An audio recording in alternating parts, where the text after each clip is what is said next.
Hey guys, Island Homesteader here. Just a quick look at the tomatoes up here on the deck in the rain gutter grow system. It's been a while, I think, since I showed them to you. And as you can see, they've all grown to the top of the strings over here on this side. This cherry tomato here has actually grown up. I topped it, it suckered, and it's grown almost all the way back down to the deck. And we'll get back to that tomato in a second. Over here on this side, they've almost all grown up to the wire. These two Golden Jubilee have not reached it yet, but the two pink brandywines and that Mr. Stripey has.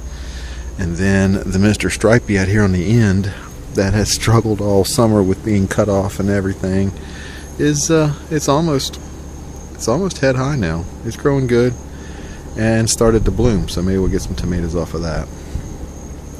But I'm really just keeping these things going now, just for the next couple of weeks if I can. They've produced good. It's been a good summer. They've worked hard, produced a lot of tomatoes this year. This Golden Jubilee is still making some tomatoes. There's a couple on that pink brandywine, a couple of really nice tomatoes so far on there. Cherokee Purple still has a few, and these cherry tomatoes are still putting off a few, but it's only going to be a matter of a few weeks now, and I'll be putting some fall stuff in up here, broccoli and cauliflower. But these tomatoes, I've been super pleased. They're beautiful tomatoes. They've grown really great this summer, no complaints. The only thing I've had any problem with this summer so far has been that. Hopefully you can see that okay. That is, as far as I can tell, powdery mildew. It's not downy because it's on the top of the leaf as well as the bottom.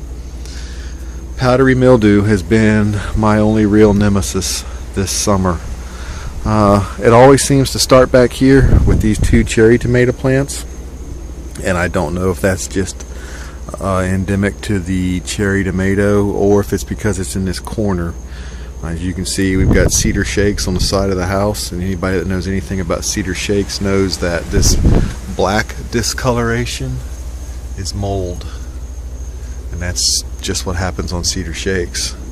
It always seems to start back here with these cherry tomatoes and then kind of spread that way. This side, we get it here on these two Golden Jubilees. The pink brandywine and the Mr. Stripey don't seem to be as affected, but they're like the last to get it. So it's kind of gotten a little out of hand here on these cherry tomatoes. I had been spraying about every 7 days or so with a mixture I make with baking soda. What else is in it? Baking soda, oil, vegetable oil, and water. And I don't remember off the top of my head what the mixtures are, but I'll add them either in the notes below or I'll put them up on the screen. And that seems to work. I spray it, it holds them off for the next week, and then it's time to spray. But it's been a couple of weeks since I sprayed, so it's kind of gotten bad over here.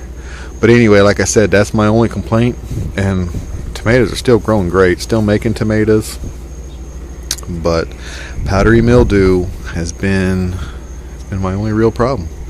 I will definitely have this system going again here with tomatoes next year.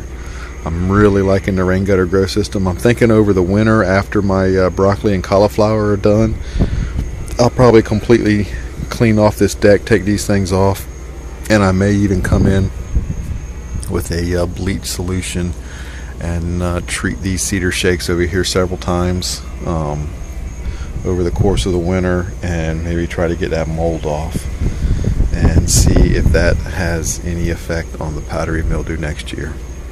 Alright, probably maybe the last look at the tomatoes this year, because there's just nothing exciting now. They're pretty spent. They've worked hard. There are a few blooms still up there on the Cherokee Purples, but for the most part I think the tomatoes are basically done, and that's okay with me because they've done all that I've asked of them this year.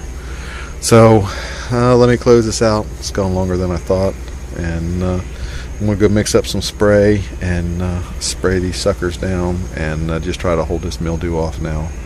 until the tomatoes are finished. Alright guys, thanks for watching. Thanks for sticking with me through this summer and watching the progress of the rain gutter grow system. And hopefully maybe I've encouraged you to try this on your own. If not, try it to at least look further into it, because I have really enjoyed it. Alright, thanks for watching again, and God bless.